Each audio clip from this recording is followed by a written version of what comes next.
केंद्र सरकार ने सीनियर आईपीएस अधिकारी पराग जैन को रॉ का नया प्रमुख नियुक्त किया है। वे 30 जून को रिटायर हो रहे रवि सिन्हा की जगह लेंगे। पराग जैन बतौर रॉ चीफ 1 जुलाई 2025 को 2 वर्ष की अवधि के लिए पदभार ग्रहण करेंगे।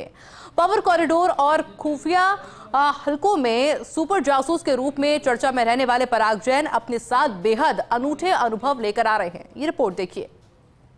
भारत की सर्वोच्च खुफिया एजेंसी रिसर्च एनालिसिस विंग अपने आप में बेहद शक्तिशाली और प्रभावशाली संस्था के रूप में जानी जाती है। यह देश के खिलाफ विदेशों में हो रही साजिशों का पता लगाने और गुप्त ऑपरेशन करने में अपनी अहम भूमिका निभाती है। पिछले कई सालों से इसके प्रमुख के तौर पर भारतीय पुलिस सेवा के अधिकारी की नियुक्ति होती रही है। ऐसे में भारतीय खुफिया एजेंसी रॉ को नया बॉस मिल गया है। मोदी सरकार ने वरिष्ठ आईपीएस अधिकारी पराग जैन को रॉ का नया चीफ बनाया है।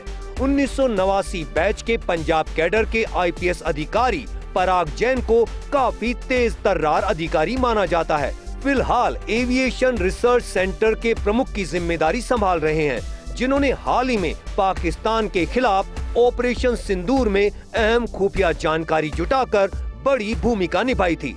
पराग जैन को आतंकवाद विरोधी अभियानों और सामरिक खुफिया में व्यापक अनुभव है।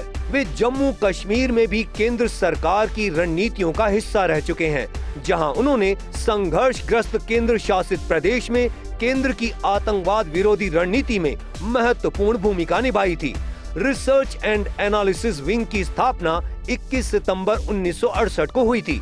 रॉ का सबसे प्रमुख काम यह पता लगाना होता है कि कहीं विदेशों में भारत के खिलाफ साजिश तो नहीं हो रही है। इसके अलावा यह सीक्रेट मिशन को भी अंजाम देती है। पराग जैन लंबे समय से रॉ के साथ जुड़े हुए हैं।